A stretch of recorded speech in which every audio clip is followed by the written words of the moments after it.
ইসলাম মানে অন্যরকম হৃদয় কাড়া আলো, ইসলাম মানে চেষ্টা করা হতে আরো ভালো, ইসলাম মানে মায়ে ভরা মধুর কোনো ফুল, ইসলাম মানে জানা মাত্র ছেড়ে দেয়া ভুল। ইসলাম মানে অন্যরকম হৃদয় কাড়া আলো, ইসলাম মানে চেষ্টা করা হতে আরো ভালো, ইসলাম মানে মায়ে ভরা মধুর কোনো ফুল, ইসলাম মানে জানা মাত্র ছেড়ে দেয়া ভুল। চারিদিকে শুনছি শুধু একটাই স্লোগান, ইসলাম ছিল ইসলাম আছে থাকবেই ইসলাম, ইসলাম ইসলাম ইসলাম ইসলাম ইসলাম ইসলাম ইসলাম ইসলাম। সম্মানিত শুধু আমরা সবাই জানি এই মাসটির এত বরকতের কারণ হচ্ছে এটি কোরআন নাজিলের মাস। শাহরু রমাদান আল্লাযী উনজিলা ফীহিল কুরআন হুদাল লিন-নাস ওয়া বায়্যিনাতিম মিনাল হুদা ওয়াল ফুরকান। রমাদান এমন মাস যে মাসে আল্লাহ তাআলা কোরআন নাজিল করেছে। তো বেসিক্যালি এই মাসের মূল মর্যাদা কোরআনের কারণে। সাইয়েদনা জিবরিল আলাইহিস সালাম কোরআন নিয়ে এসেছেন, উনি শ্রেষ্ঠ ফেরেশতা হয়েছেন। আল্লাহর হাবিব সাল্লাল্লাহু আলাইহি ওয়াসাল্লামের উপর কোরআন নাজিল হয়েছে, ফলে উনি শ্রেষ্ঠ নবী হয়েছেন। রমাদানে কোরআন নাজিল হয়েছে, ফলে রমাদান শ্রেষ্ঠ মাস হয়েছে। কদরের রাতে কোরআন নাজিল হয়েছে, ফলে কদর শ্রেষ্ঠ রাত হয়েছে। আমরাও যারা কোরআনের সাথে সুসম্পর্ক গড়ে তুলব, কোরআনের সাথে অ্যাটাচমেন্ট বাড়াবো, আমাদেরকেও শ্রেষ্ঠত্বের মর্যাদায় আল্লাহ তাআলা আসীন করবেন ইনশাআল্লাহ বিইذنিল্লাহ। তো আজকের প্রোগ্রামের আমার ফার্স্ট অ্যান্ড ফরমোস্ট রিমাইন্ডার হচ্ছে কোরআন নাজিলের মাসে আমরা যেন বেশি বেশি কোরআনের সাথে নিজেদের সম্পর্ককে নবায়ন করি এবং মজবুত করি। কার কিরকম কোরআনের সাথে সম্পর্ক আপনি নিজেই জানেন। প্রতিদিন কত পৃষ্ঠা কোরআন তেলাওয়াত করেন, কোরআনের অর্থ পড়েন, কোরআনের তাফসির পড়েন কিংবা শোনেন, আপনি নিজেই জানেন। সো নিজে নিজে যেন একটু নিজেকে যেন কাঠগড়ায় দাঁড় করাই এবং নিজেকে যেন জিজ্ঞেস করি যে আমার সাথে কোরআনের সম্পর্ক কতটুকু মজবুত। যদি ঘাটতি থাকে, গ্যাপ থাকে, এটা যেন আমরা মেক আপ করি, ফুলফিল করি এই বরকতময় মাসে। মুআয ইবনে জাবাল রাদিয়াল্লাহু তাআলা আনহুকে আল্লাহ রাসূল সাল্লাল্লাহু আলাইহি ওয়াসাল্লাম একটা এলাকার ইমাম বানিয়ে পাঠিয়েছিলেন। ওই এলাকার মুসল্লিরা ছিলেন, লোকজন ছিলেন শ্রমজীবী, কাজ করে খেত। সারাদিন ওট দিয়ে পানি সেচ করে খেজুর গাছে পানি দিত, খেজুরের চাষাবাদ করত, সারাদিন কষ্ট করে নামাজে যে জয়েন করত। তো উনি মাগরিবের নামাজে সূরা ফাতিহার পরে সূরা বাকারা তেলাওয়াত শুরু করলেন। সূরা বাকারা কোরআনের সবচেয়ে ছোট সূরা না? 286টা আয়াত, মানে সবচেয়ে বড় সূরা। তো মাগরিবের সালাত উনি যখন এত লম্বা তেলাওয়াত ধরলেন, মুসল্লিরা আর ইমাম সাহেবের সাথে থাকতে পারতেছে না। কারণ ওনারা তো, ইমাম সাহেবের হয়তো মন ফুরফুরে, উনি পড়তেছেন মনের আনন্দে দরাজ গলায়, কিন্তু মুসল্লিদের তো অবস্থা খারাপ। সারাদিন ওনারা খেতে খামারে কাজ করে আসছে, নামাজ ছেড়ে দিয়ে অনেকে চলে গেছে। একা একা নামাজ পড়ে যে আল্লাহ রাসূল সাল্লাল্লাহু আলাইহি ওয়াসাল্লামের কাছে যে বিচার দিল যে ইয়া রাসূলুল্লাহ, দেখেন এমন একজন ইমাম আপনি অ্যাসাইন করেছেন আমাদের এলাকায়, মাগরিবের নামাজে উনি সূরা বাকারা পড়ে আর আমরা হচ্ছে শ্রমজীবী। রাসূল সাল্লাল্লাহু আলাইহি ওয়াসাল্লাম খুব রেগে গেলেন। মুআয ইবনে জাবালকে ডেকে বললেন, হে মুআয, আফাত্তানুন আন্ত, তুমি কি সমাজে ফিতনা ছড়াচ্ছ? তুমি জানো না এরা কারা? তোমার কি সূরা ওয়াদ-দুহা ওয়াল-লাইলি ইযা সাজা মুখস্থ নাই? তোমার কি ওয়াশ-শামসি ওয়া-দুহাহা এটা মুখস্থ নাই? তোমার কি সাব্বিহিসমা রাব্বিকাল আ'লা এই সূরাগুলো তোমার জানা নাই? উনি বললেন জানা আছে। তো এগুলো রেখে দিয়ে মাগরিবের নামাজে কেন সূরা বাকারা ধরলা? তোমার মুসল্লিরা তো শ্রমজীবী মুসল্লি। যখন ইমামের দায়িত্ব হচ্ছে পেছনে কারা আছে এটা খেয়াল করা। অনেক সময় ইমাম সাহেব আল্লাহু আকবার বলে যে নামাজ ধরছে, কি হচ্ছে পেছনে আর খোঁজ খবর নাই। আল্লাহর হাবিব সাল্লাল্লাহু আলাইহি ওয়াসাল্লাম কিন্তু এমন ইমাম ছিলেন না, উনি অত্যন্ত বিবেকবোধ সম্পন্ন একজন ইমাম ছিলেন। একবার পেছনে এক বাচ্চার কান্না শুনে উনি নামাজ ছোট করে দিয়েছেন। সবাই বললেন, ইয়া রাসূলুল্লাহ, এত ছোট নামাজ তো কখনো পড়তে দেখি না। তখন রাসূল সাল্লাল্লাহু আলাইহি ওয়াসাল্লাম বললেন, একটা ছোট বাচ্চার কান্নার আওয়াজ আমার কানে এসেছে। আমার মনে হচ্ছে বাচ্চাটাকে সামলাতে নারীদের কাতারে একটা মায়ের খুব কষ্ট হচ্ছে, এজন্য নামাজটা আমি খাটো করে দিয়েছি। দেখেন কি চিন্তা চেতনা, পিছনে কি হচ্ছে সব রাসূল সাল্লাল্লাহু আলাইহি ওয়াসাল্লাম এটা খেয়াল করতেন। তো এই সূরার একটা ফজিলত আপনি জানলেন যে রাসূল সাল্লাল্লাহু আলাইহি ওয়াসাল্লাম সূরা ওয়াদ-দুহা ওয়াল-লাইলি ইযা সাজা এটা তেলাওয়াত করতে বলেছিলেন মুআয ইবনে জাবাল রাদিয়াল্লাহু তাআলা আনহুকে। এটা কোরআনের 93 নম্বর সূরা। কত নম্বর? এটা মাক্কি সূরা, আর নাজিলের ধারাবাহিকতা অনুযায়ী এটা 11তম সূরা। মানে এই সূরার আগে আরো 10টা সূরা নাজিল হয়েছিল, তার মানে মক্কার একেবারে শুরুর দিকে এই সূরাটা নাজিল হয়েছিল। আপনারা জানেন যে এবছর আমার একটা বই এসেছে এক নজরে কোরআন নামে, সেখানে আমি প্রত্যেকটা সূরার সার সংক্ষেপ নিয়ে এসেছি, সংক্ষেপে, খুব সংক্ষেপে। কখনো যদি সুযোগ হয় আপনারা দেখবেন, যে প্রত্যেকটা সূরা 5 পৃষ্ঠার মধ্যে আমরা নিয়ে আসার চেষ্টা করেছি। সেখানে এগুলো পাবেন, সূরাটা কয় নাম্বার, নাজিলের ধারাবাহিকতা কখন, তারপর কোরআন শরীফের মধ্যে কখন, এটার ফজিলত কি, এটার সেন্ট্রাল থিম কি, মেজর থিম কি, কজ এন্ড ইফেক্ট কি, সব কেস স্টাডি থেকে শুরু করে রিফ্লেকশন সব আমরা সেখানে উল্লেখ করেছি। তো এই সূরাটা শুরুর দিকে, একেবারে শুরুর দিকে নাজিল হয়েছে। তার আগে মাত্র 10টি সূরা নাজিল হয়েছে। তো নাজিল হতে হতে 10টা সূরা যখন নাজিল হলো, এরপর অনেক দিন রাসূল সাল্লাল্লাহু আলাইহি ওয়াসাল্লামের কাছে কোনো সূরা নাজিল হয় না। কয়দিন নাজিল হয় না? কোনো বর্ণনায় 15 দিন, কোনো বর্ণনায় 1 মাস, কোনো বর্ণনায় 2 মাস, কোনো বর্ণনায় 6 মাস, টানা 6 মাসের গ্যাপ ওহী নাজিল হয় না। আল্লাহর হাবিব সাল্লাল্লাহু আলাইহি ওয়াসাল্লাম তিনি ওহী মিস করতে শুরু করলেন, যে ঘটনা কি, কোরআন নাজিল হচ্ছে না কেন, হঠাৎ এত গ্যাপ কেন?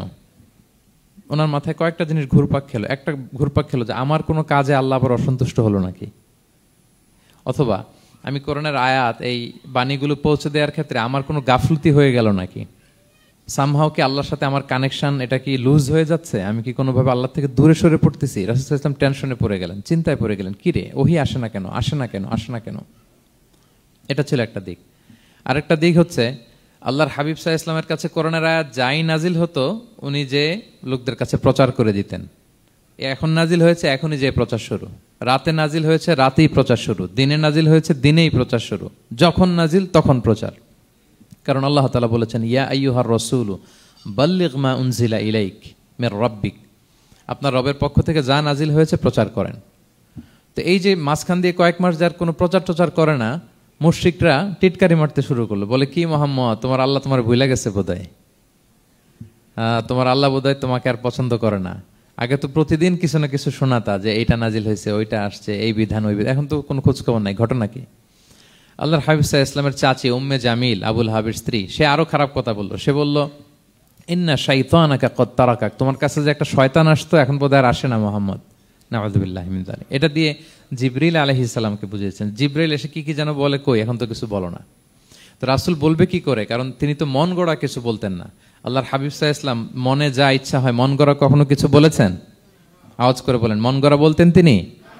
ওয়ামা ইয়ানতিকু আনিল হাওয়া ইন হুয়া ইল্লা ওয়াহয়ুন ইউহা, আল্লাহর ওহী আসলে সেটা শোনাতেন। তো ওহীও আসে না, উনি শোনাতেও পারে না, ওহীও নাই, উনি শোনাতেও পারে না। এই যে একটা কষ্টকর মুহূর্ত রাসূল সাল্লাল্লাহু আলাইহি ওয়াসাল্লামের, কিরে মাসের পর মাস চলে গেল, ওহী আসতেছে না কেন, আমার কি কোনো ভুল হচ্ছে নাকি, আল্লাহকে আমাকে অপছন্দ করলেন? রাসূল সাল্লাল্লাহু আলাইহি ওয়াসাল্লাম যখন এরকম দুশ্চিন্তিত, পেরেশান, অ্যাংজাইটিতে পড়ে গেলেন, ভারাক্রান্ত, ঠিক তখন রাসূল সাল্লাল্লাহু আলাইহি ওয়াসাল্লামকে সান্ত্বনা দেওয়ার জন্য এই সূরাটা আল্লাহ নাজিল করেছেন। সান্ত্বনা দেওয়ার জন্য এই সূরাটা বেশ আশা জাগানিয়া সূরা, মোটিভেশনাল সূরা, ইন্সপিরেশনাল সূরা। আপনার মন খারাপ হলে আপনি এই সূরাটা পড়বেন, এই সূরাটা, এবং এটার পরে আরেকটা সূরা আছে, সূরাতু আলাম নাশরাহ, আপনার মন ভালো হয়ে যাবে। এটাকে দি অ্যান্টি ডিপ্রেসেন্ট সূরা বলে, মানে ডিপ্রেশন কাটায় ফেলে। আমাদের এরকম অনেক সময় হয় না যে হতাশ, দেয়ালে পিঠ ঠেকে গেছে, কোনো বের হওয়ার রাস্তা নাই, কই যাব, কোথাও সফলতা নাই, সবাই আমাকে ভুল বুঝতেছে, এরকম মাঝে মাঝে হয় না? আমাদের সবার লাইফে আপস এন্ড ডাউনস আছে। আপনি যখন ভারাক্রান্ত হবেন, কষ্টে থাকবেন, এই সূরাটা পড়বেন, দেখবেন যে আপনার ডিপ্রেশন দূর হয়ে গেছে। তো আল্লাহর হাবিব সাল্লাল্লাহু আলাইহি ওয়াসাল্লাম যখন এরকম ভারাক্রান্ত ছিলেন, চিন্তিত ছিলেন, তখন আল্লাহর হাবিব সাল্লাল্লাহু আলাইহি ওয়াসাল্লামকে চিন্তামুক্ত করবার জন্য আল্লাহ তাআলা এই চমৎকার সূরাটি নাজিল করেছেন। আল্লাহ নাজিল করলেন, আউযু বিল্লাহি মিনাশ শাইতানির রাজিম, বিসমিল্লাহির রহমানির রহিম, ওয়াদ-দুহা ওয়াল-লাইলি ইযা সাজা মা ওয়াদ্দাআকা রাব্বুকা ওয়া মা ক্বালা ওয়ালাল আখিরাতু খায়রুল লাকা মিনাল উলা ওয়ালা সাওফা ইউতিকা রাব্বুকা ফাতারদা। আল্লাহ তাআলা বললেন, ওয়াদ-দুহা, আলোর শপথ। আমি একবার সরল বঙ্গানুবাদ করি, তারপরে আমি তাফসিরে ঢুকছি। ওয়াদ-দুহা, আলোর শপথ, ওয়াল-লাইলি ইযা সাজা, রাতের শপথ, যখন রাত নিঝুম নিস্তব্ধ হয়। মা ওয়াদ্দাআকা রাব্বুকা ওয়া মা ক্বালা, নবী হে, আপনার রব আপনার উপর অসন্তুষ্টও হয় নাই, আপনাকে ছেড়েও যায় নাই, আপনার রব আপনার সাথেই আছে। আলহামদুলিল্লাহ। ফিল করবেন যে আল্লাহ আমার সাথে আছে, সবসময় এটা ফিল করতে হবে যে আল্লাহ তাআলা আমার সাথে আছেন, তিনি আমাকে ভুলে যান নাই, ছেড়ে যান নাই। আরে তার রহমত ছাড়া তো একটা শ্বাস নেওয়া তো আমার সম্ভব না, ঠিক কিনা বলেন? আল্লাহর রহমত ছাড়া একটি সেকেন্ড এই পৃথিবীতে সার্ভাইভ করা কি আমাদের পক্ষে সম্ভব না। ওয়ালাল আখিরাতু খায়রুল লাকা মিনাল উলা, নবী হে, আপনার পরবর্তী সময় পূর্ববর্তী সময়ের চেয়ে অনেক ভালো হবে ইনশাআল্লাহ। মানে good days are coming, in your life, ভালো সময় আসতেছে। ওয়ালা সাউফা ইউতিকা রাব্বুকা ফাতারদা, আর আপনার রব আপনাকে এত দিবেন আপনি খুশি হয়ে যাবেন। আপনার রব আপনাকে এত দিবেন আপনি নিয়ে কুলাতে পারবেন না। আলাম ইয়াজিদিকা ইয়াতীমান ফাআওয়া, নবী আপনি কি ইয়াতীম ছিলেন না, তিনি কি আপনাকে আশ্রয় দেননি? ওয়া ওয়াজাদাকা দাল্লান ফাহাদা, আপনি পথ খুঁজতেছিলেন, আল্লাহ আপনাকে পথ দেখিয়েছেন। ওয়া ওয়াজাদাকা আইলান ফাআগনা, আপনি নিঃস্ব রিক্ত হস্ত ছিলেন, আল্লাহ তাআলা আপনাকে ধনী বানিয়েছেন। ফাআম্মাল ইয়াতীমা ফালা তাকহার, খবরদার এতিমের সাথে কখনো কঠোর হবেন না। ওয়া আম্মা সাইলা ফালা তানহার, ফরিয়াদি যে সুয়াল করে হাত পাতে তাকে ধমক দিয়ে তাড়িয়ে দিবেন না। ওয়া আম্মা বিনি'মাতি রাব্বিকা ফাহাদ্দিস, আর আপনার রবের যে নেয়ামত আপনার প্রতি এটার বর্ণনা করুন। সুবহানাল্লাহ। এই হচ্ছে সরল অনুবাদ সূরাতুদ দোহার। এবার আসুন আমরা এটার তাফসিরে ঢুকি। আল্লাহ তাআলা প্রথমে দুইটা শপথ করলেন, কসম করলেন, দুইটা ওথ। আমরা যদি সংক্ষেপে ভাগ করি তাহলে 11 আয়াত বিশিষ্ট এই সূরাতে প্রথম 2 আয়াতে দুইটা শপথ আছে, তারপরের 3টা আয়াতে রাসূল সাল্লাল্লাহু আলাইহি ওয়াসাল্লামকে 3টা কনফার্মেশন দেওয়া হয়েছে, সুসংবাদ দেওয়া হয়েছে। এরপরের 3টা আয়াতে আল্লাহর হাবিব সাল্লাল্লাহু আলাইহি ওয়াসাল্লামের অতীতে আল্লাহ কি নেয়ামত দিয়েছেন সেটার একটা রিমাইন্ডার দেওয়া হয়েছে। আর সবশেষে 3টা ওয়ার্ক প্ল্যান দেওয়া হয়েছে, কর্মসূচি, সেগমেন্ট। আপনি এক নজরে কোরআন এগুলো পাবেন, এরকম সেগমেন্ট আকারে আমরা ভাগ করেছি। আই রিপিট, আমি আবারও বলছি, সূরা দোহার 11 আয়াত বিশিষ্ট এই সূরার প্রথম 2 আয়াতে 2টি শপথ, তারপরের 3 আয়াতে 3টি সুসংবাদ, তারপরের 3 আয়াতে অতীতে যে রাসূলকে নেয়ামত দেওয়া হয়েছিল সেটা স্মরণ করিয়ে দেওয়া, আর শেষ 3 আয়াতে 3টা ওয়ার্ক প্ল্যান, কর্মসূচি, রাসূল সাল্লাল্লাহু আলাইহি ওয়াসাল্লাম কি করবেন। ক্লিয়ার হয়ে গেছে না সূরাটা? আসুন এবার তাফসিরে ঢুকি। আল্লাহ তাআলা বললেন ওয়াদ দোহা, নবী আলোর শপথ। আলো, দোহা মানে আলো। আমার সাথে আওয়াজ করে বলুন, দোহা মানে কি? আলো, সকালের আলো, প্রভাতের সূর্য কিরণ। দিনের প্রথম অংশে একটা সানশাইন থাকে না, খুব চমৎকার লাগে 9টা 10টার দিকে, হ্যাঁ, সানশাইন। এই সকালের সানশাইনটাকে আরবিতে বলে দোহা। এই জন্য এই সময় আল্লাহর হাবিব সাল্লাল্লাহু আলাইহি ওয়াসাল্লাম নামাজ পড়তেন, এটাকে বলে সলাতুদ দোহা, মানে দোহার নামাজ। এটাকে বলে সলাতুদ দোহা, দোহার নামাজ। তো দেখেন রাসূল সাল্লাল্লাহু আলাইহি ওয়াসাল্লামের মন ভালো করবার জন্য প্রথমে আল্লাহর ওয়ার্ডিংটা দেখেন, আল্লাহ তাআলা কেমন চমৎকার শব্দ চয়েস করেন। প্রথমে আল্লাহ বললেন আলো। আলো বললে তো মনটা ভালো হয়ে যায়, কি বলেন? এই আলো মানে আশার আলো, সম্ভাবনার আলো, প্রশান্তির আলো। ওয়াদ-দোহা, আলোর শপথ। মানে নবী আপনি হতাশ হবেন না, হাল ছাড়বেন না, ভরসা রাখুন। আপনি ঘর থেকে বের হন, দেখুন কি চমৎকার আলো। It's a beautiful day out there. জান, হোয়াট এ নাইস সানশাইন, কি চমৎকার উজ্জ্বল প্রভাতের সূর্য কিরণ। এত চমৎকার জলজলে সানশাইনিং এনভায়রনমেন্টে আপনার মন খারাপ হয় কি করে? ওয়াদ-দোহা, দোহার শপথ মানে প্রভাতের সূর্য কিরণের শপথ। আবার বললেন ওয়াল-লাইলি ইযা সাজা, রাতের শপথ, যখন সে রাত নিঝুম হয়, গভীর হয়, নিস্তব্ধ হয়। 2টা শপথ, আলোর শপথ আর রাতের অন্ধকারের শপথ। আলোর শপথ বলে বেসিকলি আল্লাহ তাআলা ওহির আগমনকে বুঝিয়েছেন, আর রাতের শপথ বলে আল্লাহ তাআলা বেসিকলি ওহির অনুপস্থিতিকে বুঝিয়েছেন। মানে রাত দিন দুইটাই যেমনি লাগে, আল্লাহ তাআলা বোঝাতে চাইলেন নবী আপনি টেনশন করবেন না, আমি উইথ ইউ, আমি আপনার সাথে আছি। ওহি আসা না আসা দুইটাই গুরুত্বপূর্ণ। রেগুলার যদি ওহি আসে এটা রিসিভ করতে আপনার কষ্ট হয়ে যাবে। আল্লাহর পক্ষ থেকে আসমানি কিতাবের যে ওহি, এটা সাধারণ কোনো কথা না। ইন্না সানুলকি আলাইকা কওলান সাকিলা, এটা খুব ভারী, হেভি ওয়েট। এটা পাহাড়ে নাজিল করলে, লাউ আনজালনা হাযাল কুরআনা আলা জাবাল লারাআইতাহু খাশিআম মুতাসাদ্দিআম মিন খাশিয়াতিল্লাহ, এটা মাউন্ট এভারেস্টের উপর নাজিল করলে পাহাড় ভেঙে খান খান হয়ে যেত। শীতের রাতে কোরআন নাজিল হলে রাসূল সাল্লাল্লাহু আলাইহি ওয়াসাল্লাম ঘেমে একাকার হয়ে যেতেন, কপাল বেয়ে টপ টপ করে ঘাম পড়তে ওহি রিসিভ করতে যেয়ে। তিনি ওটের উপরে করে মরুভূমিতে চড়ছেন, ওহি নাজিল হলে ওটের বুক মাটিতে মিশে যেত। এক সাহাবার মাথায়, পায়ের মধ্যে মাথা রেখে রাসূল সাল্লাল্লাহু আলাইহি ওয়াসাল্লাম শুয়েছিলেন, তখন ওহি নাজিল হলো। সাহাবা বলছেন ওহির ভারে মনে হচ্ছে যে আমার পায়ের হাড্ডিটাই ফেটে যাবে। তার মানে এটা খুব ভারী বাণী, খুবই ভারী, এটা সাধারণ কোনো কালাম না। তো এই যে রাসূল সাল্লাল্লাহু আলাইহি ওয়াসাল্লামের কাছে যে ওহি নাজিল হচ্ছিল, এটা যদি রেগুলার নাজিল হয়, এটা রিসিভ করা রাসূল সাল্লাল্লাহু আলাইহি ওয়াসাল্লামের জন্য সহজ হবে না, কঠিন হয়ে যাবে। রেগুলার ওহি নাজিল হলে এটার যে পাওয়ার, প্রেশার, রাসূল সাল্লাল্লাহু আলাইহি ওয়াসাল্লামের স্নায়ু এটা বরদাস্ত করতে পারবে না। তো আল্লাহ বোঝাতে চাইলেন নবী আমি কাফির রাজা বলে আপনাকে আমি ভুলে গেছি, কখনো না, নেভার এভার।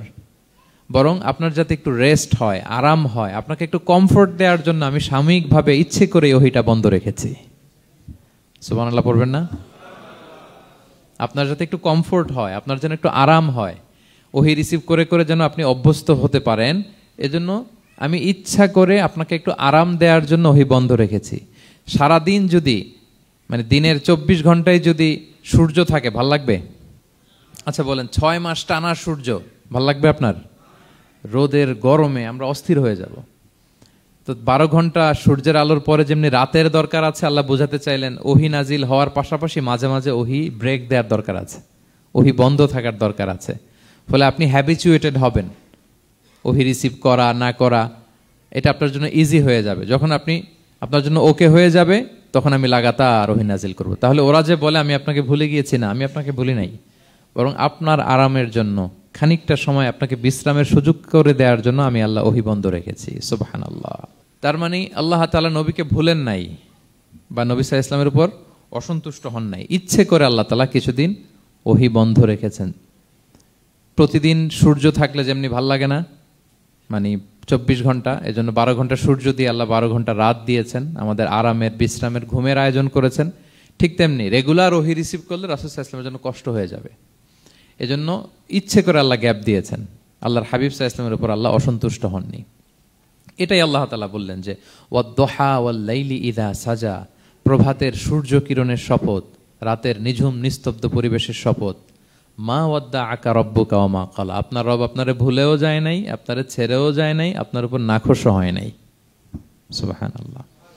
আপনার রব আপনার সাথেই আছে, এটা সবসময় ফিল করবেন যে আমার রব আমার সাথে আছে। এটা ফিল করলে আপনার মধ্যে যে সাহস আসবে, আপনি কল্পনাই করতে পারবেন না যে এত এনার্জি আপনার ভিতরে আসলো কি করে। আপনারা খেয়াল করেছেন, বছর খানিক আগে ভারতবর্ষের আমাদের এক বোনের সামনে কিছু সন্ত্রাসী, ওরা জয় শ্রীরাম জয় শ্রীরাম বলতেছিল, মনে আছে? কিন্তু আমার ওই বোন মুস্কান কি বলছিল বলেন তো? তার এক আল্লাহু আকবারে from north to south, from east to west, the entire globe প্রকম্পিত হয়েছে। আমরা সবাই পড়েছি আল্লাহু আকবার, সবাই আমরা কি পড়েছি? আল্লাহু আকবার। কারণ সে ফিল করেছে যে আল্লাহ আমার সাথে আছে। মনকে তুমি বুঝিয়ে বলো আল্লাহ আছেন আমার সাথে, এটা ফিল করতে হবে। আল্লাহর হাবিব সাল্লাল্লাহু আলাইহি ওয়াসাল্লামকে আল্লাহ তাআলা এইটাই অ্যাসিউরেন্স দিলেন, কনফার্মেশন দিলেন যে মা ওয়াদ্দাআকা রাব্বুকা ওয়া মা ক্বালা, আপনার রব আপনাকে ভুলে যায় নাই, আপনার রব আপনার প্রতি অসন্তুষ্ট হয় নাই। আমি ইচ্ছা করে ওহিটা বন্ধ রেখেছি যাতে আপনার আরাম হয়। সুবহানাল্লাহ। আল্লাহর হাবিব সাল্লাল্লাহু আলাইহি ওয়াসাল্লামের প্রতি আল্লাহ তাআলা কতটা টেক কেয়ার করতেন দেখেন। রেগুলার ওহি নাজিল হলে রাসূল সাল্লাল্লাহু আলাইহি ওয়াসাল্লামের কষ্ট হয়ে যাবে, এজন্য তিনি কিছুদিন ওহি বন্ধ রেখে রাসূল সাল্লাল্লাহু আলাইহি ওয়াসাল্লামকে বিশ্রামের ব্যবস্থা করে দিয়েছেন। তাহলে প্রথম 3টা আয়াত ক্লিয়ার না সবার কাছে? আচ্ছা, প্রথম 2টো আয়াতে 2টা শপথ গেল, এরপরে 3টা সুসংবাদ। সুসংবাদের প্রথমটা হলো আমি ভুলিও নাই ছাড়িও নাই, আপনার সাথে আছে। এরপর আল্লাহ বললেন ওয়ালাল আখিরাতু খায়রুল লাকা মিনাল উলা, নবী হে আপনার পরবর্তী সময় পূর্ববর্তী সময়ের চেয়ে ভালো হবে। নিশ্চয়ই আপনার পরবর্তী সময় পূর্ববর্তী সময়ের চেয়ে ভালো হবে। তার মানে গুড ডেইজ আর কামিং, ভালো সময় আপনার জীবনে আসছে, আপনি হতাশ হবেন না, নিরাশ হবেন না।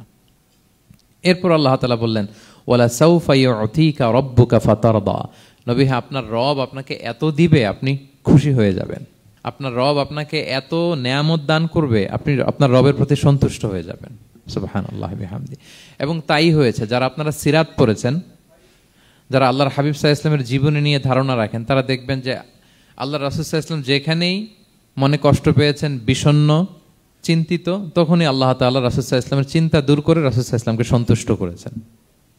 যখনই রাসূল সাল্লাল্লাহু আলাইহি ওয়াসাল্লামের মনে কষ্ট, তিনি চিন্তিত, তখনই আল্লাহ তাআলা ওনাকে হ্যাপি করেছেন। কাইন্ড অফ রাসূলকে হ্যাপি করাই আল্লাহর কাজ, আল্লাহর হাবিব সাল্লাল্লাহু আলাইহি ওয়াসাল্লামকে হ্যাপি করাই আল্লাহ তাআলার কাজ। দেখেন কিভাবে আল্লাহ তাআলা আল্লাহর হাবিব সাল্লাল্লাহু আলাইহি ওয়াসাল্লামকে হ্যাপি করেছেন, একটু খেয়াল করে দেখেন। মক্কাতে যখন খুব জটিল অবস্থা, দাওয়াতি কাজ চালিয়ে নেওয়াটা রাসূল সাল্লাল্লাহু আলাইহি ওয়াসাল্লামের জন্য কষ্ট হয়ে যাচ্ছে, নমুসলিম সাহাবাদের উপর অত্যাচার, তখন আল্লাহর হাবিব সাল্লাল্লাহু আলাইহি ওয়াসাল্লাম দেখলেন যে এই মক্কার 2 জনের একজনকে আমার চাই। তাদের একজন যদি ইসলামের ছায়াতলে আসে তাহলে ইসলামের পাল্লাটা ভারী হয়।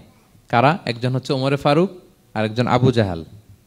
2 জনের একজন তখন ইসলাম ধর্ম গ্রহণ করে নাই। তো রাসূল সাল্লাল্লাহু আলাইহি ওয়াসাল্লাম কেঁদে কেঁদে আল্লাহর কাছে ফরিয়াদ জানালেন, আল্লাহুম্মা আইজ্জাল ইসলামা বিআহাব্বি হাযাইন আর-রাজুলাইনি ইনদাক। আল্লাহ, আমি কাউকে স্পেসিফিক তোমার কাছে চাই না, শুধু এটাই বলি 2 জন লোকের নাম বলবো, এই 2 জন লোকের মধ্যে থেকে যাকে তোমার পছন্দ হয় তাকে তুমি ইসলামের ছায়াতলে এনে ইসলামকে শক্তিশালী করো। এক হচ্ছে আবু জাহাল, আরেক হচ্ছে ওমরে ফারুক। এই দোয়াটা তিনি করতে লাগলেন। আর খুব চিন্তিত, দুজনের কেউই মুসলমান হয় না। একদিন হঠাৎ সাহাবারা বললেন, ইয়া রাসূলুল্লাহ, আল্লাহর হাবিব সাল্লাল্লাহু আলাইহি ওয়াসাল্লাম তখন দারুল আরকামের ভেতরে বসা। সাহাবারা বললেন, ইয়া রাসূলুল্লাহ, আপনি এখান থেকে সরে যান, কারণ ওমরে ফারুক নাঙ্গা তলোয়ার নিয়ে আসতেছে আপনাকে হত্যা করবার জন্য। তো আল্লাহ রাসূল সাল্লাল্লাহু আলাইহি ওয়াসাল্লাম বললেন যে তোমরা সরে যাও, আমার মনে হচ্ছে ওই যে চোখের পানি ছেড়ে আমি দোয়া করেছি, ওই দোয়া আজকে কবুল হতে শুরু করেছে, তোমরা সরো। ঠিকই ওমরে ফারুক রাদিয়াল্লাহু তাআলা আনহু আসলেন, এসে তিনি তলোয়ার রেখে দিয়ে বললেন, আশহাদু আল্লা ইলাহা ইল্লাল্লাহ ওয়া আশহাদু আন্না মুহাম্মাদান আবদুহু ওয়া রাসূলুহু, আমি সাক্ষ্য দিচ্ছি আল্লাহ ছাড়া কোনো ইলাহ নেই এবং আপনি আল্লাহর প্রেরিত বান্দা এবং রাসূল। এই দৃশ্য দেখে রাসূল সাল্লাল্লাহু আলাইহি ওয়াসাল্লাম খুশি হয়ে গেলেন। ওয়ালা সাউফা ইউতিকা রাব্বুকা ফাতারদা, আল্লাহ বলেছিলেন যে নবী হে, আপনাকে এত দিব, আপনার রব আপনাকে এত নেয়ামত দিবে, আপনি শুধু খুশিই হবেন, সন্তুষ্ট হবেন আমার প্রতি। এই যে রাসূল সাল্লাল্লাহু আলাইহি ওয়াসাল্লামের দোয়া কবুল করে আল্লাহ তাআলা ওমরে ফারুককে ইসলামের ছায়া তোলেন, ইসলামকে শক্তিশালী করলেন, ফাতারদা, রাসূল সাল্লাল্লাহু আলাইহি ওয়াসাল্লাম খুশি হয়ে গেলেন। এভাবে প্রতিটা ক্ষেত্রে। মক্কাতে যখন খুব কঠিন অবস্থা, রাসূল সাল্লাল্লাহু আলাইহি ওয়াসাল্লাম তায়েফে চলে গেলেন দাওয়াত দেওয়ার জন্য। নেইবারিং সিটি, আপনারা যে হজ উমরা করেছেন জানেন, মক্কার পাশের সিটি তায়েফ। দাওয়াত দিলেন, দাওয়াত প্রত্যাখ্যান করলো তারা। শুধু তাই না, ফিজিক্যালি হ্যারেস করা হলো আল্লাহর হাবিব সাল্লাল্লাহু আলাইহি সাল্লামকে। রাসূল সাল্লাল্লাহু আলাইহি ওয়াসাল্লামের জামা ধরে, গা ধরে টানা হেচড়া করা হলো, পাথর মারা হলো, তিনি রক্তাক্ত হলেন। হামালাতুল জিবাল, পাহাড় রক্ষী ফেরেশতারা বলল, ইয়া রাসূলুল্লাহ, আপনি যদি আদেশ দেন তায়েফের দুই দিকের পাহাড় দিয়ে এমন চাপা দিব, পুরো তায়েফের জনপদ একেবারে ভ্যানিশ হয়ে যাবে। আল্লাহর হাবিব সাল্লাল্লাহু আলাইহি ওয়াসাল্লাম বললেন, না, আমি আশা করি তাদের পরবর্তী নেক্সট জেনারেশনের কেউ না কেউ পড়বে লা ইলাহা ইল্লাল্লাহ মুহাম্মাদুর রাসূলুল্লাহ। তাই হয়েছে। এখন তায়েফে যান, শুধু মসজিদ আর মসজিদ, মসজিদ আর মসজিদ। কি চমৎকার পরিবেশ! তায়েফে গেলে মনেই হবে না আরব দেশ। বৃষ্টি হয় প্রতিদিন, অনেক চাষাবাদ হয়, চমৎকার এলাকা, রাসূল সাল্লাল্লাহু আলাইহি ওয়াসাল্লামের দোয়ার বরকত। তো তায়েফবাসী দাওয়াত প্রত্যাখ্যান করলো। রাসূল সাল্লাল্লাহু আলাইহি ওয়াসাল্লাম গায়ের রক্ত পরিষ্কার করে নাখলা নামক খেজুরের বাগানে যায়েদ রাদিয়াল্লাহু তাআলা আনহুকে ফজরের নামাজ পড়তেছিলেন। আল্লাহর হাবিব সাল্লাল্লাহু আলাইহি ওয়াসাল্লাম যখন ফজরের সালাতে তেলাওয়াত করতে লাগলেন, একদল জিন পাশ দিয়ে যাচ্ছিল, তারা তাদের এলাকায় যেয়ে বলল, ইন্না সামি'না কুরআনান আজাবা ইয়াহদি ইলা রুশদি ফাআমান্না বিহি। জিনেরা আগে আকাশের উপরে উঠে ফেরেশতারা কি বলে চুরি করে শুনে আসতো। হঠাৎ জিনেরা আর উপরে যেতে পারে না, উপরে যেতে চাইলেই ফাআতবাআহু শিহাবুন সাকিব, আগুনের পাথর মারা হয়। ঘটনা কি? সব জিনেরা বৈঠক বসালো। ঘটনা কি? আগে কত তথ্য আগেই জেনে যেতাম, জেনে গণকদেরকে বলতাম, গণকরা আমাদেরকে ধন্যবাদ জানাইতো। তো এখন তো আসমানের সিকিউরিটি এত বেড়ে গেল কেন? কারণ কি? ওই যে শেষ নবী আসার কথা যে মনে হয় চলে আসছে, দেখো তো কোথায় আসছে উনি। খুঁজতে খুঁজতে খুঁজতে একদল ওই দিন ফজরের সময় আল্লাহর হাবিব সাল্লাল্লাহু আলাইহি ওয়াসাল্লাম রক্তাক্ত হয়ে ফজরের সালাত যখন পড়তেছেন, ওই কোরআন তেলাওয়াত শুনে তারা এলাকায় যেয়ে বলল যে ইন্না সামি'না কুরআনান আজাবা, এক আজীব কোরআন শুনে আসছি, ইয়াহদি ইলা রুশদি, এই কোরআন মানুষকে হেদায়েতের পথে নিয়ে যায়, ফাআমান্না বিহি, আমরা ঈমান এনে ফেললাম। সুবহানাল্লাহ পড়েন। তো রাসূল সাল্লাল্লাহু আলাইহি ওয়াসাল্লাম তো এটা জানেন না। আল্লাহ তাআলা জিবরাইল মারফত জানালেন যে হে নবী, আপনি এসেছিলেন ম্যানকাইন্ডকে দাওয়াত দিতে তায়েফের, তারা দাওয়াত গ্রহণ করে নাই, ম্যানকাইন্ড রিজেক্ট করেছে। কিন্তু আরেকটা জাতি আছে যাদেরকে আপনি দেখেন না, তাদেরকে বলে জিন কাইন্ড, মানে জিন জাতি। পুরো জিন জাতি কালিমা পড়ে মুসলমান হয়ে গিয়েছে নবী।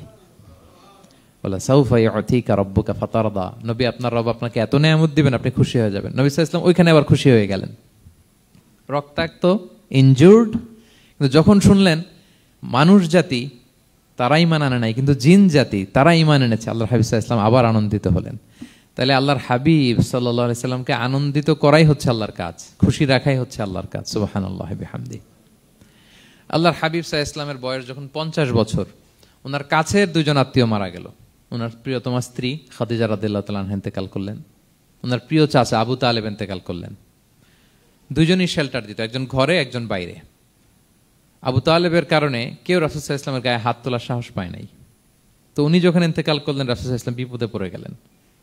সারাদিন কাফেরদের বকা ঝকা গালি খেয়ে ঘরে যখন আসতেন, খাদিজা রাদিয়াল্লাহু তাআলা আনহার কথা শুনলে ওনার হৃদয়টা প্রশান্ত হয়ে যেত। তো বাইরের চাচাও নাই, ভেতরের স্ত্রীও নাই, দুজনই মারা গেলেন ওই বছর। ওই বছরকে বলা হয় আমুল হুজন, মানে দুশ্চিন্তার বছর। এত ভারাক্রান্ত আল্লাহর হাবিব সাল্লাল্লাহু আলাইহি ওয়াসাল্লাম হলেন, চিন্তিত হলেন, মনটা ভেঙে খান খান। আল্লাহ তাআলা কিন্তু ঠিকই বুঝেন যে তার হাবিবকে কখন হ্যাপি করতে হবে।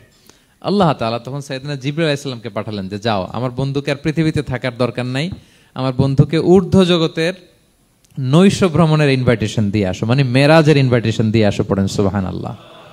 সুবহানাল্লাযী আসরা বিআবদিহি লাইলাম মিনাল মাসজিদিল হারামি ইলাল মাসজিদিল আকসা, মসজিদুল হারাম থেকে মসজিদুল আকসায়, তারপরে উপরে সুম্মা দানা ফাতাদাল্লা ফাকানা কাবা কাউসাইনি আও আদনা, আল্লাহর আরশে চড়ে গেলেন, জান্নাত জাহান্নাম দেখিয়ে, নতুন কিছু গিফট দিয়ে, তার পেয়ারা হাবিবের মন ভালো করে এরপরে আবার দুনিয়ায় পাঠালেন। ওয়ালা সাউফা ইউতিকা রাব্বুকা ফাতারদা, নবী হে আপনাকে এত নেয়ামত দিব, আপনি শুধু খুশিই হবেন আর সন্তুষ্ট হবেন। সুবহানাল্লাহ। এবার বুঝতে পারতেছেন কিভাবে আল্লাহর হাবিবকে আল্লাহ তাআলা খুশি করেছেন। মক্কায় আর থাকতে পারতেছেন না, এমন অবস্থা যে কোনো সময় আল্লাহর হাবিব সাল্লাল্লাহু আলাইহি ওয়াসাল্লামকে হত্যা করা হবে। আল্লাহ তাআলা আল্লাহর হাবিবের জন্য নতুন জায়গার ব্যবস্থা করে দিলেন, তওবা কিংবা তাইবা, যেটাকে আমরা মদিনা বলি। তিনি মদিনায় গেলেন, আবার রাসূল সাল্লাল্লাহু আলাইহি ওয়াসাল্লামের হৃদয় প্রশান্ত হলো। কিন্তু মদিনায় যে তিনি কাবাকে মিস করতে আরম্ভ করলেন। আল্লাহর হাবিব সাল্লাল্লাহু আলাইহি ওয়াসাল্লাম নবী হওয়ার পরে টানা 14 বছর কিবলা ছিল কিন্তু বাইতুল মাকদিস। কিন্তু মক্কায় যখন তিনি ইবাদত করতেন, তিনি বাইতুল মাকদিসের দিকেই হয়েই নামাজ পড়তেন, কিন্তু সামনে কাবাটারে রাখতেন। কথা বুঝতে পেরেছেন? মক্কায় যখন তিনি নামাজ পড়তেন 13 বছর, কিবলা যেহেতু বাইতুল মাকদিসের দিকেই হয়ে নামাজ পড়তেন, কিন্তু মাঝখানে রাখতেন কোনটারে? কাবাকে। তাহলে কেমন যেন কাবাই তার সামনে। আচ্ছা, কিন্তু মদিনায় যখন গেলেন, এখন তো আর সুযোগ নাই, কাবা একদিকে, বাইতুল মাকদিস আরেক দিকে, এখন কাবাকে আর সামনে রাখা যাচ্ছে না, মিস করতে লাগলেন কাবাকে। আর প্রত্যেক নামাজের পরে আকাশের দিকে তাকায় থাকেন, ইস আল্লাহ যদি আয়াত নাজিল করে আমার জন্মস্থান যে মক্কা, আমার পূর্বপুরুষ ইব্রাহিম আলাইহিস সালামের যে ওই কাবার দিকে যদি কিবলাটা ঘুরাই দিত, কতই না ভালো হতো। আল্লাহ বলেন যে আপনি যে কদ নারা তাকাল্লুবা ওয়াজহিকা ফিস সামা, নবী আপনি যে আকাশের উপর চেহারা উঠিয়ে মনে মনে কি চান আমি তো বুঝি। আল্লাহর হাবিব সাল্লাল্লাহু আলাইহি ওয়াসাল্লামকে খুশি করার জন্য আল্লাহ আয়াত নাজিল করলেন, ফাওয়াল্লি ওয়াজহাকা শাতরাল মাসজিদিল হারাম। নবী হ্যাঁ, আপনাকে খুশি করার জন্য নতুন বিধান নাজিল করলাম, এখন থেকে ফ্রম রাইট নাও আপনি যখনই নামাজ পড়বেন, এখন থেকে কাবামুখী হয়ে আপনি সালাত আদায় করবেন। তাহউইলুল কিবলা, কিবলা পরিবর্তন হয়ে গেল। সুবহানাল্লাহি ওয়া বিহামদি। আপনারা মসজিদে নববীর পাশে মদিনাতে একটা মসজিদ দেখবেন, এটাকে বলে মসজিদ যুল কিবলাতাইন। এমন মসজিদ যে মসজিদে এক নামাজে 2 কিবলা শেয়ার করা হয়েছিল। মানে এই আয়াত যখন নাজিল হলো, আল্লাহর হাবিব সাল্লাল্লাহু আলাইহি ওয়াসাল্লামের সাথে একজন নামাজ পড়ে যে ওই মসজিদে যে দেখে কিছু লোক নামাজ পড়তেছে ওই বাইতুল মাকদিসের দিকে হয়ে, কারণ তখন পর্যন্ত ওইটাই কিবলা। তিনি নামাজরত অবস্থায় এদেরকে বললেন যে তোমরা তো জানো না এই মাত্র আয়াত নাজিল হয়েছে, কিবলা কিন্তু আর ওই দিক নাই, ডাইরেকশন চেঞ্জ, এদিকে হয়ে যাও। তো ইমাম সহ মুসল্লি সব ঘুরে নামাজের মধ্যে ওইদিকে হয়ে গেছে। তাহলে একই নামাজে 2টা কিবলা শেয়ার করা হয়েছে, ফলে তখন থেকে মসজিদের নাম হয়ে গেছে মসজিদ যুল কিবলাতাইন, 2 কিবলাওয়ালা মসজিদ। তাহলে দেখেন আল্লাহর হাবিব সাল্লাল্লাহু আলাইহি ওয়াসাল্লামকে খুশি করার জন্য আল্লাহ তাআলা কিবলা চেঞ্জ করে দিয়েছে। সুবহানাল্লাহ বলতে পারলেন না? এভাবে যখনই আল্লাহর হাবিব সাল্লাল্লাহু আলাইহি ওয়াসাল্লাম বিষণ্ণ, চিন্তিত, মন খারাপ, ওনার মন ভালো করার দায়িত্ব নিয়েছে কে? জিবরাইল এসে শোনাতে লাগলো, আগের জামানায় কেউ 500 বছর 700 বছর হায়াত পেয়েছে। বনি ইসরাইলের অনেক মুজাহিদ 1000 বছর জেহাদ করেছে। কয় হাজার বছর? জেহাদি করছে 1000 বছর। আমরা হায়াত পাই কয় বছর? আমাদের হায়াত কয় বছর অন অ্যান অ্যাভারেজ? 60-70। আল্লাহর হাবিব সাল্লাল্লাহু আলাইহি ওয়াসাল্লাম এটাই বলেছেন যে আমার উম্মতি মা বাইনা 60 ইলা 70, আমাদের গড় আয়ু 60 থেকে 70। ওয়া আকাল্লুহুম মা ইয়াজুযু যালিক, আর সামান্য অল্প সংখ্যকই মানুষ এটাকে ক্রস করতে পারে। এই কথা শুনে যে আগের উম্মত 1000 বছর জেহাদ করছে, এটা শুনে রাসূল সাল্লাল্লাহু আলাইহি ওয়াসাল্লাম আবার কাঁদতে আরম্ভ করলেন, হায় রে আমার গুনাহগার উম্মতের কি হবে? আমার উম্মত তো 60-70ই শেষ, আমার উম্মতের কি হবে? আবার চিন্তিত, আবার কান্নাকাটি। তখন আল্লাহ তাআলা নাজিল করলেন, ইন্না আনসালনাহু ফি লাইলাতিল কদর ওমা আদরাকা মা লাইলাতুল কদর লাইলাতুল কদরি খায়রুম মিন আলফি শাহর। নবী আপনি কাঁদবেন না, ওদেরকে হায়াত দিছি বেশি, কদর দেই নাই। আপনার উম্মতকে হায়াত কম দিছি, কিন্তু আপনার উম্মতের জন্য আমি লাইলাতুল কদর রেখে দিয়েছি। এক কদরের রাতে ইবাদত করলে খায়রুম মিন আলফি শাহর, 1000 মাস ইবাদত করলে যে পরিমাণ সওয়াব, অতটুকু না, খায়ের এর চেয়ে বেশি সওয়াব আল্লাহ তাআলা আপনার উম্মতের আমলনামায় দিয়ে দিবেন।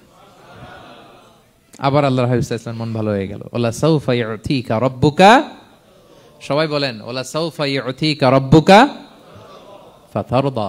নবী হে এত দিব, আপনি শুধু হ্যাপি হবেন, হ্যাপি। এরপরে বদরের যুদ্ধে বিজয় দান করলেন, মক্কা বিজয় দান করলেন, তাবুক যুদ্ধে বিজয় দান করলেন। সব শেষে জান্নাতে ওনার জন্য স্পেশাল একটা জায়গা থাকবে, ওই জায়গায় কেউ বসতে পারবে না। জায়গাটার নাম মাকামে মাহমুদ। ওয়া মিনাল লাইলি ফাতাহাজ্জাদ বিহি নাফিলাতাল লাকা আসা আন ইয়াবআসাকা রাব্বুকা মাকামাম মাহমুদা। ওই মাকামে মাহমুদের সিংহাসনে আল্লাহর হাবিব সাল্লাল্লাহু আলাইহি ওয়াসাল্লাম বসবেন, ওনার জন্য স্পেশাল খাস, কেউ এখানে বসতে পারবে না। তার মানে হ্যাপি শুধু দুনিয়াতেই করবে না আল্লাহ তাআলা আল্লাহর হাবিবকে, আখিরাতেও করবে। আল্লাহর হাবিব সাল্লাল্লাহু আলাইহি ওয়াসাল্লামকে কাউসার দেয়া হবে, ইন্না আ'তাইনা কাল কাউসার, হে নবী আপনাকে কাউসার দিয়েছি, এমন হাউজে কাউসার যে হাউজে কাউসারের সামনে পান পেয়ালা যেটা দিয়ে পানি নিয়ে আপনি উম্মতকে খাওয়াবেন, এটার সংখ্যা আকাশের তারা যত বেশি তার চেয়েও বেশি। হাউজে কাউসারের পানি এটা দুধের চেয়েও সাদা, বরফের চেয়েও ঠান্ডা, মধুর চেয়েও মিষ্টি। এক ঢোক যে খাবে চিরকালের জন্য তার গলা থেকে তৃষ্ণা মিটে যাবে। He will never ever be thirsty again. একবার খাইছে তো শেষ। পেতে চান সেটা আল্লাহর হাবিবের কাছ থেকে? আমরা পেতে চাই কি চাই না বলেন?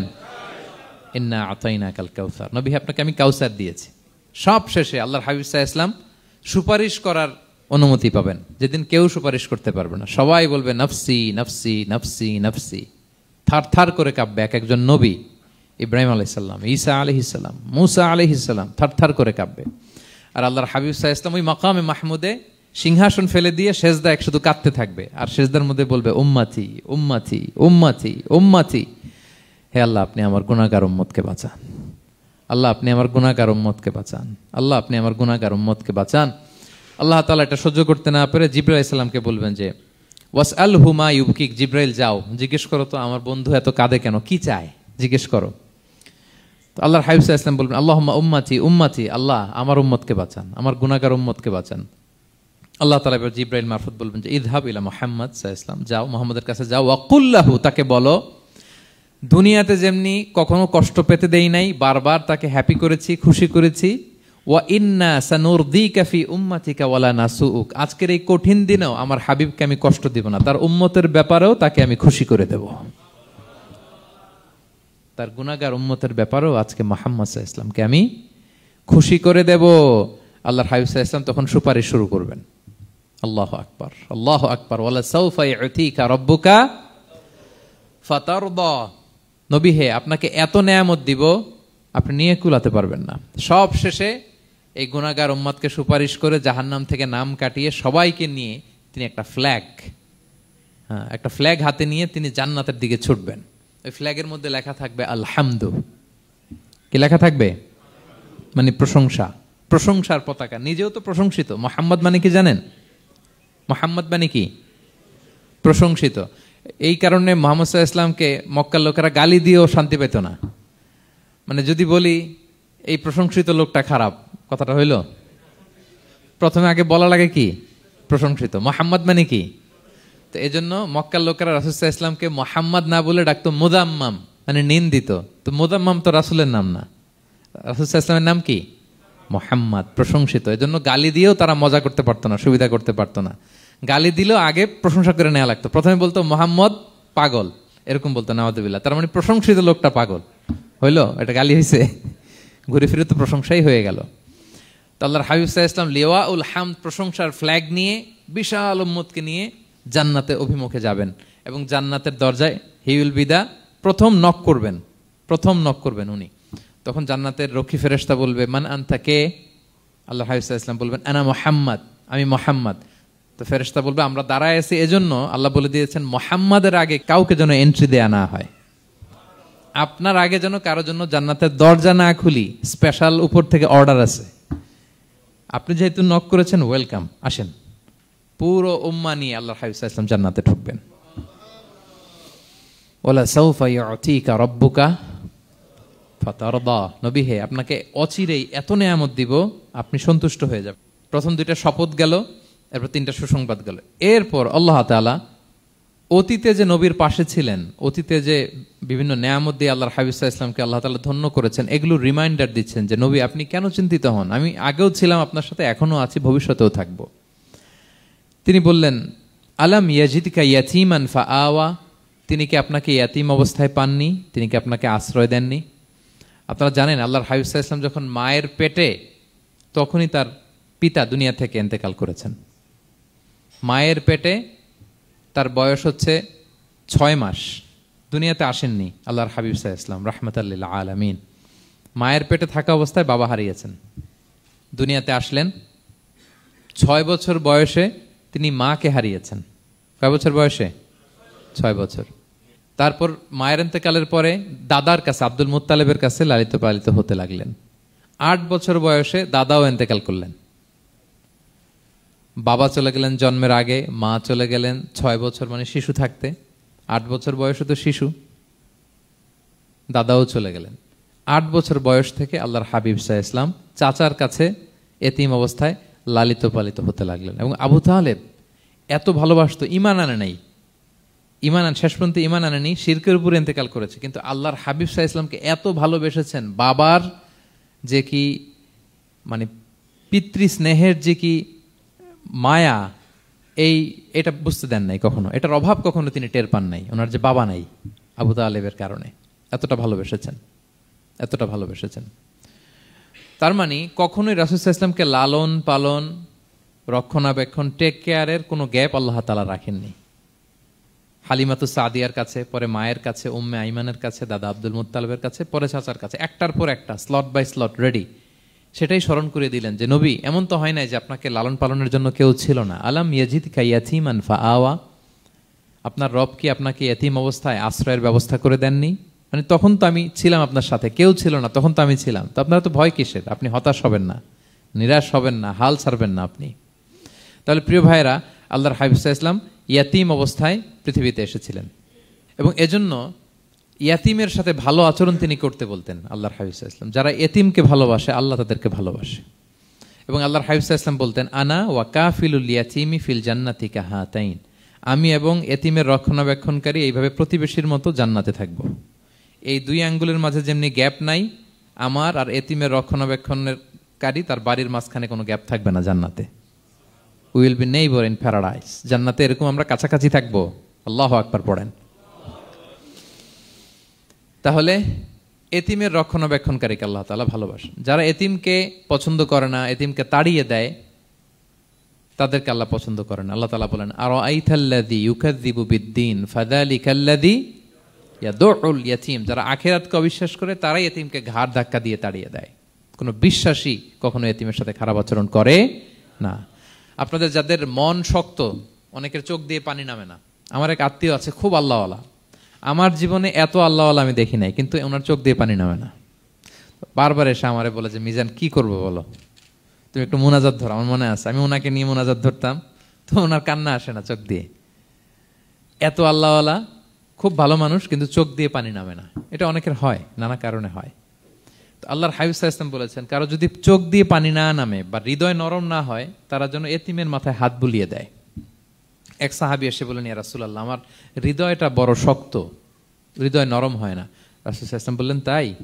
আচ্ছা, আতুহিব্বু আন ইয়ালিনা কলবুক, তুমি কি চাও তোমার হৃদয় নরম হোক, ওয়া তুদরাকা হাজাতুক, এবং তোমার আশা পূরণ হোক? তিনি বললেন, হ্যাঁ। তখন রাসূল সাল্লাল্লাহু আলাইহি ওয়াসাল্লাম বললেন, ইরহামিল ইয়াতীম, এতিমের উপর রহম করো। ওয়ামসা আলা রাসি, এতিমের মাথায় হাত বুলিয়ে দাও। ওয়া আতইমহু মিন তুআমিক, তোমার খাবার এতিমকে খাওয়াও। তালিনু কলবুক, তোমার অন্তর নরম হবে। তুদরাকা হাজাতুক, তোমার ইচ্ছা পূরণ হবে। তাহলে হৃদয় যদি শক্ত থাকে, কার মাথায় হাত বুলাবেন? বুলাইছেন কখনো? হ্যাঁ, বুলিয়েছেন? খুঁজে খুঁজে হাত বুলাবেন। বাংলাদেশে তো অনেক অরফেনেজ আছে, অনাথ আশ্রম, ওখানে যাবেন। সুযোগ হলে একদিন যে একটু লাঞ্চ করলেন ওদের সাথে বসে, ডিনার করলেন, একসাথে খেলেন, ওদের মাথায় হাত বুলিয়ে দিলেন, সাধ্যমতো কিছু উপহার হাতে তুলে দিলেন, আপনার ইচ্ছা পূরণ হবে আর আপনার হৃদয় নরম হবে ইনশাআল্লাহ। আর এতিমকে আদর করা মানে নবী সাল্লাল্লাহু আলাইহি ওয়াসাল্লামের প্রতি ভালোবাসা দেখানো, কারণ আমার নবী এতিম হয়ে বড় হয়েছেন। এতিমের প্রতি ভালোবাসা প্রকারান্তরে নবী সাল্লাল্লাহু আলাইহি ওয়াসাল্লামের প্রতি ভালোবাসা দেখানো হয়, কারণ আমার নবী এতিম হয়ে বড় হয়েছেন। সুবহানাল্লাহ। কিন্তু তার বিপরীতে আমরা সমাজে কি দেখি? এতিমের মাথায় হাত বুলানো তো দূরের কথা, এতিমের সম্পদও খেয়ে ফেলে অনেকে। হ্যাঁ, এরকম আছে না?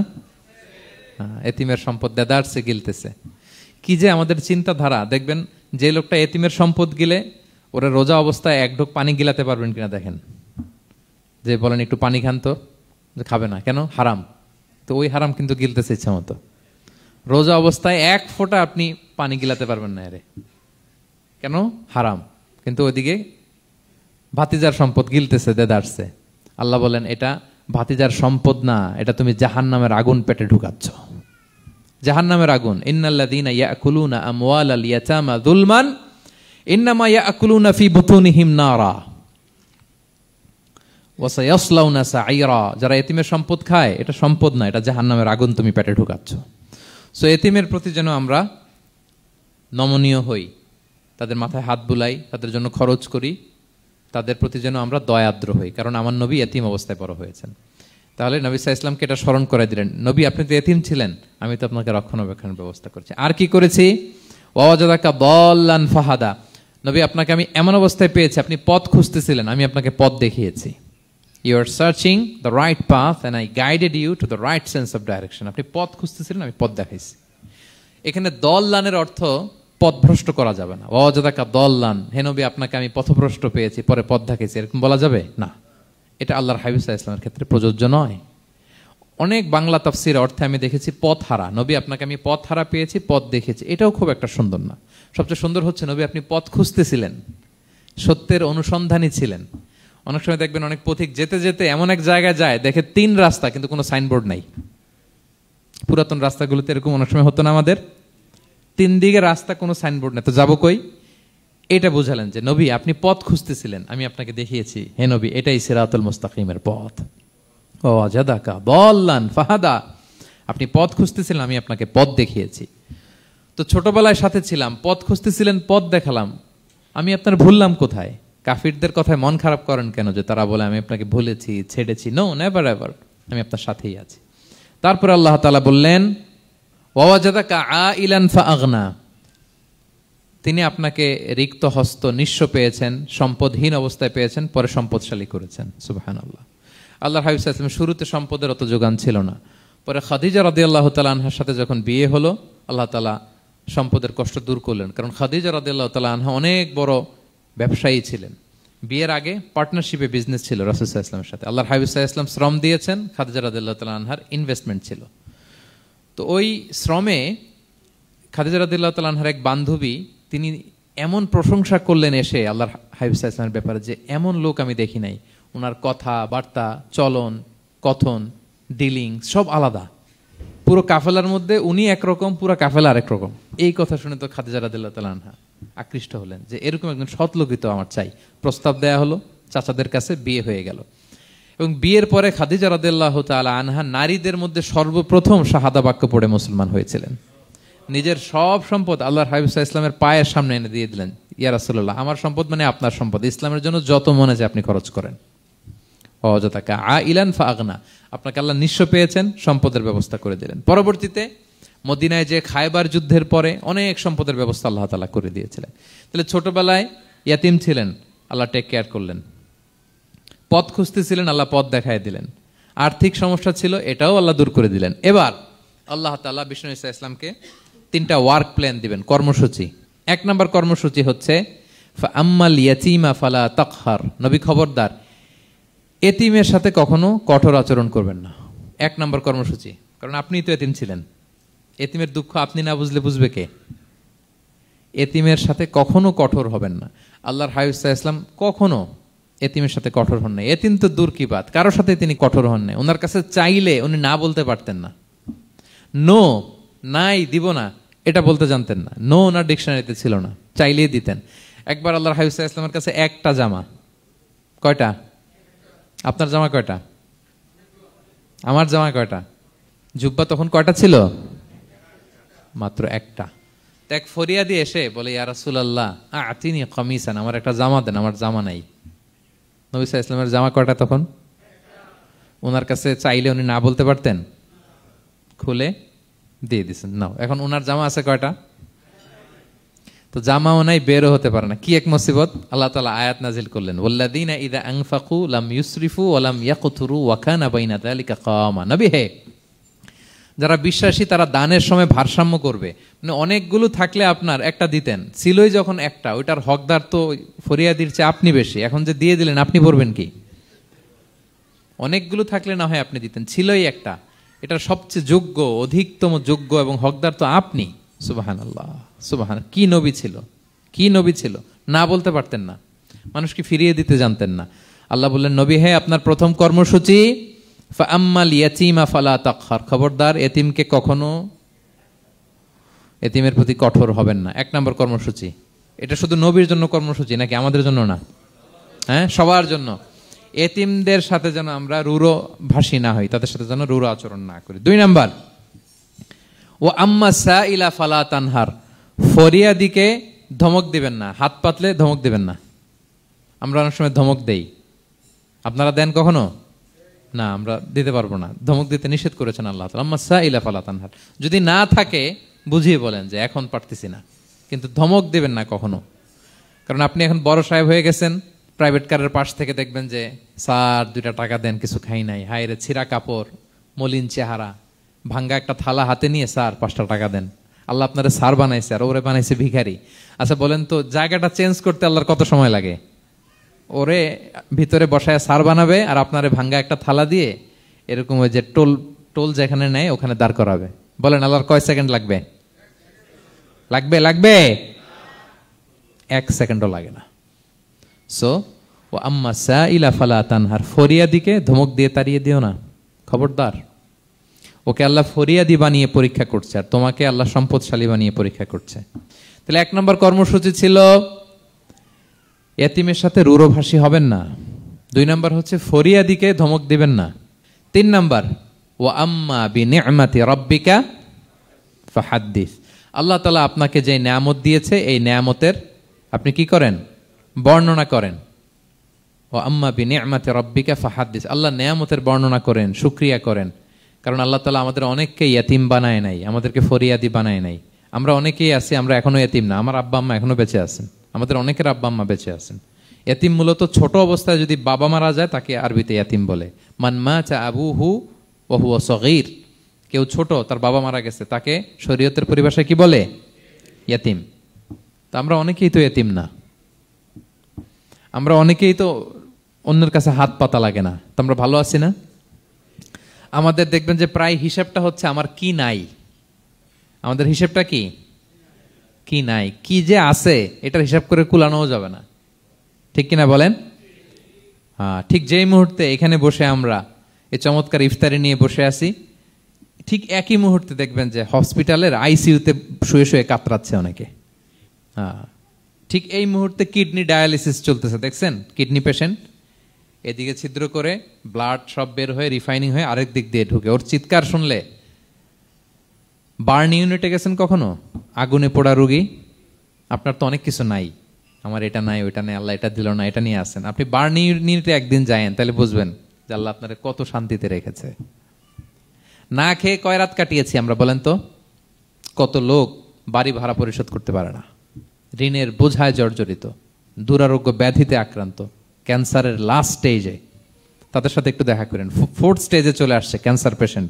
তার চেহারা, তার খাবার, তার চলাফেরা, কিভাবে তার প্রতিটা সেকেন্ড কাটে, একটু দেখে আসবেন, তাইলে বুঝবেন যে কত আল্লাহর দেয়া নেয়ামতের সাগরে হাবুডুবু খাই আমরা। এজন্য আল্লাহ বলেছেন 3 নম্বর কর্মসূচি হচ্ছে ওয়া আম্মা বিনিআমাতি রাব্বিকা ফাহাদ্দিস, আল্লাহ নেয়ামতের শুকরগুজার হও।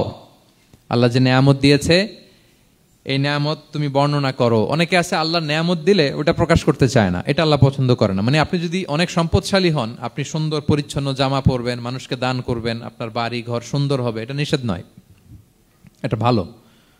আপনি আল্লাহর দেয়া নেয়ামত ব্যবহার করতে পারবেন এবং বলতেও পারবেন, কিন্তু শুকরান লা ফখরান, শুকরিয়া স্বরূপ বলবেন, ফখর করে, অহংকার করে না। বলতে পারেন আলহামদুলিল্লাহ, আল্লাহ তাআলা আমাকে 4টা ছেলে দান করেছে, 4 জন হাফেজ, আল্লাহ তাআলা আমাকে থাকার মতো একটা ঘর দিয়েছে, একটা বাড়ি দিয়েছে, একটা গাড়ি দিয়েছে, সম্মান নিয়ে সমাজে চলার মতো আল্লাহ তাআলা আমাকে দিয়েছেন। এটা যদি আপনি শুকরিয়া স্বরূপ বলেন, এটাতে সমস্যা নেই, কিন্তু অহংকার নিয়ে বলা যাবে না। ইন্নাল্লাহা ইউহিব্বু আইয়ারা আসারা নি'মাতিহি আলা আবদিহি, আল্লাহ তাআলা যে নেয়ামত তার বান্দাকে দিল ওইটার একটা নমুনা দেখতে আল্লাহ পছন্দ করে। আল্লাহ বানাইছে আপনারে বিলিয়নিয়ার, আপনি হচ্ছেন ছেঁড়া পরা জামা পরে চলেন, হবে? বানাইছে আল্লাহ তাআলা আপনাকে অনেক সম্পদশালী, আপনার চলা ফেরা কোনো রুচিই নাই, এটা হইলো না। আল্লাহ চায় যে তোমার যে নেয়ামত দিছে এটার একটা নমুনা তোমার মধ্যে থাক, এটাও শুকরগুজার হওয়ার একটা আলামত। তাহলে 3 নম্বর কর্মসূচি কি? ওয়া আম্মা বিনিআমাতি রাব্বিকা ফাহাদ্দিস, আল্লাহর নেয়ামতের শুকরগুজার হও, আল্লাহ তাআলা যে নেয়ামত দিয়েছে সেটা বর্ণনা করো। তাহলে প্রিয় ভাইয়েরা, সূরাতুদ দোহা এটা হচ্ছে একটা মোটিভেশনাল সূরা, আশা জাগা নিয়ে সূরা, অ্যান্টি ডিপ্রেশন বলি আমি এই সূরাটাকে। ডিপ্রেশন থাকলে চলে যাবে, কারণ ওয়ালাল আখিরাতু খায়রুল লাকা মিনাল উলা। হে নবী, আপনার পরবর্তী সময় আপনার পূর্ববর্তী সময়ের চেয়ে ভালো। সবসময় আশাবাদী হবেন। সূরা দোহার 1 নম্বর শিক্ষা হচ্ছে বি অপটিমিস্টিক, মানে অপটিমিজম, আশাবাদী হওয়া, নিরাশ হওয়া যাবে না। বিশ্বাসীদের, মুমিন মুসলিমের ডিকশনারিতে হতাশা নিরাশা নাই। আমার ডিকশনারিতে অন্তত নাই, আপনাদের আছে কিনা জানি না। আজকে থেকে বলেন, আপনাদের ডিকশনারিতে হতাশা নিরাশা রাখবেন? আমাদের কোনো হতাশা নাই, নিরাশা নাই। কারণ আমরা যে পরিস্থিতিতে থাকি না কেন, আমাদের সাথে কে আছেন? লা তাহজান ইন্নাল্লাহা মা'ানা। চিন্তিত হয়ো না, আল্লাহ আমার সাথে আছেন। আল্লাহ আমার সাথে আছেন বললেই দেখবেন মুস্কানের মতো এক তাকবীর আপনার মুখ দিয়ে বেরোচ্ছে, এমন এনার্জি বেরোচ্ছে, গোটা বিশ্ব আপনি জয় করে ফেলবেন তখন। এটাই আমাদের সবচেয়ে বড় পাওয়ার। আমাদের সাথে কে আছে? ইন্নাল্লাহা মা'ানা, আল্লাহ তাআলা আমাদের সাথে আছেন। তাহলে সূরা দোহার আজকের তাফসীরের 1 নম্বর লেসন হচ্ছে optimism. Believer should be optimistic always. বিশ্বাসীরা আশাবাদী হয়, নিরাশ হয় না, হতাশ হয় না, হাল ছাড়ে না। বিশ্বাসীরা ভরসা রাখে এক মহান সত্তার উপর। আওয়াজ করে বলেন তো, তিনি কে? আল্লাহর উপর ভরসা রাখে, আমরা নিরাশ হই না। 2 নাম্বার শিক্ষা হচ্ছে গ্রেটফুলনেস, কৃতজ্ঞতা। আপনার জীবনে অনেক কিছু আছে, নাই নাই বলবেন না, শুধু কমপ্লেইন করবেন না। অনেকে দেখবেন শুধু অভিযোগ, এটা নাই, ওইটা নাই, এই পাইলাম না, ওর আছে এটা, ওর, আমার সাথে কেন এমন হয়, আমার সাথে শুধু আমার সমস্যা। এগুলো যারা বলে তাদেরকে আল্লাহ নেয়ামত আরো ছিনিয়ে নেয়। বরং যারা অল্প পেয়েও বলে আলহামদুলিল্লাহ, তাদেরকে নেয়ামত দেওয়ার ধারাবাহিকতা আল্লাহ তাআলা অব্যাহত রাখেন। সব অবস্থায় আলহামদুলিল্লাহ, যে কোনো পরিস্থিতিতে, যে কোনো অবস্থায় কি বলবো আমরা? আপনি খেয়াল করে দেখেন না যে আপনার কি কি আছে, কত কিছু যে আপনার আছে, অবাক করা। 3 নাম্বার কাইন্ডনেস। 3 নম্বর লেসন হচ্ছে কাইন্ডনেস, দয়া। আমরা যেন অন্যের প্রতি দয়াশীল হই। আপনি অন্যের প্রতি দয়ালু হলে আপনার প্রতি দয়ালু হবো কে? ওয়াল্লাহু ফি আউনি আবদিহি মা দামাল আবদু ফি আউনি আখি। আল্লাহ ততক্ষণ পর্যন্ত কোনো বান্দার সাহায্যে থাকে যতক্ষণ পর্যন্ত ওই বান্দা তার ভাইয়ের সাহায্যে থাকে। তাহলে বলেন তো, আল্লাহর সাহায্য পাওয়ার প্রথম শর্ত কি? অন্যের জন্য সাহায্যের হাত বাড়িয়ে দেওয়া। তাহলে মনে থাকবে তো? নাকি এতিমকে ধাক্কা দিয়ে বের করে দিবেন? ফরিয়াদিকে ধমক দিবেন একটা? বড় সাহেব তো আপনি, বড় স্যার, খবরদার। তাহলে 1 নম্বর লেসন অপটিমিজম। আমরা হতাশ হব না, হতাশা আমাদের ডায়েরিতে নাই, আমরা আশাবাদী, আমরা আল্লাহর রহম ভরসার ভিখারি, ঠিক কিনা বলেন? 2 নম্বর লেসন হচ্ছে গ্রেটফুলনেস। আমরা সবসময় আল্লাহর প্রতি শুকরগুজার হব, কৃতজ্ঞ হব। আল্লাহর হাবিব সাল্লাল্লাহু আলাইহি ওয়াসাল্লাম বলতেন, আল্লাহুম্মা জাআলনি সাবুরা ওয়া জাআলনি শাকুরা ওয়া জাআলনি ফি আইনি সাগীরা ওয়া ফি আয়ুনিন নাসি কাবীরা। আল্লাহ, আপনি আমাকে ধৈর্যশীল বান্দা বানান, আপনি আমাকে শুকরগুজার বানান। আল্লাহ, আমার চোখে আমাকে ছোট বানান। আল্লাহ, গোটা বিশ্বের মানুষের চোখে, জনতার চোখে আমাকে বড় বানান। আওয়াজ করে পড়েন আমিন। এই দোয়াটা বেশি বেশি পড়বেন। আর সব শেষে আমরা যেন কাইন্ড হতে পারি, অন্যের প্রতি দয়ালু হতে পারি। যে রহম করে সে রহম প্রাপ্ত হয়, যে অন্যকে দয়া দেখায় সে আল্লাহর পক্ষ থেকে দয়া পায়।